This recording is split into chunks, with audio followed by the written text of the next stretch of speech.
Alex, people walk into a beautiful kitchen and they see the Italian marble or that fancy touchless faucet, but nobody ever falls in love with the stuff that makes the sink actually, well, work. We're talking about the drain waste vent system, the DWV. It's the invisible circulatory system of a house.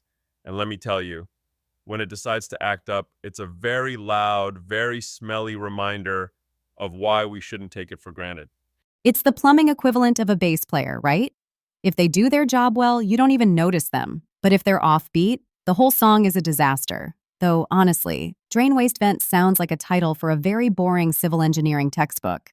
It's a lot more dramatic than a textbook once you have a basement full of waste because you got your slopes wrong. I spent my early years thinking gravity was a simple concept. You point the pipe down, water goes away. Easy. Then I spent a whole weekend in a crawl space with a flashlight between my teeth because I forgot that air needs to move just as much as the water does. So, enlighten the rest of us. We get the drain and waste parts. That's just gravity doing the heavy lifting. But why does a pipe full of water need a vent? It's not a chimney. Think about a bottle of soda. You flip it upside down, it goes glug, glug, glug. It's struggling because the water coming out is fighting with the air trying to get in. In your house, that glugging is the sound of a system that's choking. The vent, the V in DWV, is there to give the system a breath of air from the roof. It equalizes the pressure. Without it, a heavy flush in the bathroom could literally suck the water right out of the sink trap next door. And that trap is that U-shaped pipe under the sink that I always hit my knees on when I'm looking for the dish soap. That's the one. And it's the only thing standing between you and the methane gas living in the municipal sewer lines. It's a simple water seal. It's brilliant, really. But if you don't have that vent pipe going up through your roof to let air in, that draining water acts like a piston. It creates a vacuum behind it, slurps that trap dry, and suddenly your bathroom smells like a swamp's basement. Okay, so the vent is the lungs, the drain is the...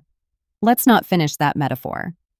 But I've heard you grumbling about pitch before. Why is it so picky? If steep is good, wouldn't a 45-degree angle be great? That is the mistake everyone makes exactly once. You think, hey, let's get this stuff out of here as fast as possible. But if you make it too steep, the water races ahead like a sprinter and leaves the solids behind to sit on the dry plastic. That's how you get a dam. You want a lazy river, not a waterfall. 1/4 inch of drop for every foot of horizontal pipe. It's the Goldilocks zone. It keeps the water and the waste moving together at the same speed. Wait, a 1/4 inch per foot? That's barely any room for error. If my floor is slightly wonky or I'm just a little sloppy with a bracket, I'm basically building a clog factory? Pretty much. I once saw a DIY job where the guy used a level but didn't realize his level was slightly off. He ended up with a section of pipe that was essentially a very long, very shallow lake. It worked for a month, then the sediment built up. It took me 6 hours to find the belly in that line. I felt like a surgeon looking for a blockage, only much more covered in stuff I'd rather not mention. You mentioned S-traps when we were looking at that old farmhouse last month. You looked at them like they were cursed artifacts. What's the deal there? Because they are cursed, Alex. An S-trap is just a P-trap that goes back down instead of into a wall. The problem is that the down leg acts as a perfect siphon. It pulls the water out of the trap every single time the sink drains. They've been illegal in new construction for ages for a reason. If you see one under your sink, you're basically inviting the sewer to dinner. So, if I'm roughing in a new bathroom and I want to do it right, where do I start? Is it all about the soil stack?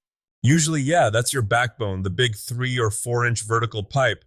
Everything else branches off it. And those branches have names that sound like pirate terminology. You got your wet vents, your common vents, and your crown vents. And choosing the right fitting is where most people get tripped up. You can't just grab whatever fits. A sanitary tee is for going from horizontal to vertical. If you use it to turn a corner on a floor, you're asking for a backup. For horizontal turns, you need a Y or a long turn TY. It's about the sweep. You want those solids to round the corner like a race car on a banked track, not slam into the back wall of a T-junction. It sounds like a giant puzzle where the pieces all look the same, but the wrong one makes your house smell like a locker room. Is that why you're so obsessed with cleanouts? Cleanouts are my love letter to my future self. They're just capped access points. By code, you need them every 100 feet at the base of stacks, and when you change direction more than 135 degrees. but I like to put them anywhere I think a kid might try to flush a Lego set. I once spent 4 hours trying to snake a line through 3 elbows because there wasn't a cleanout. Now I put them in like I'm getting paid by the cap. Speaking of kids and Legos, what's the biggest shop disaster you've seen with a DWV setup? Give me the gory details. Oh, it wasn't a Lego. It was a renovation in an old Victorian. Someone had decided to simplify the venting by just cutting the vent pipe off inside the attic because it was leaking.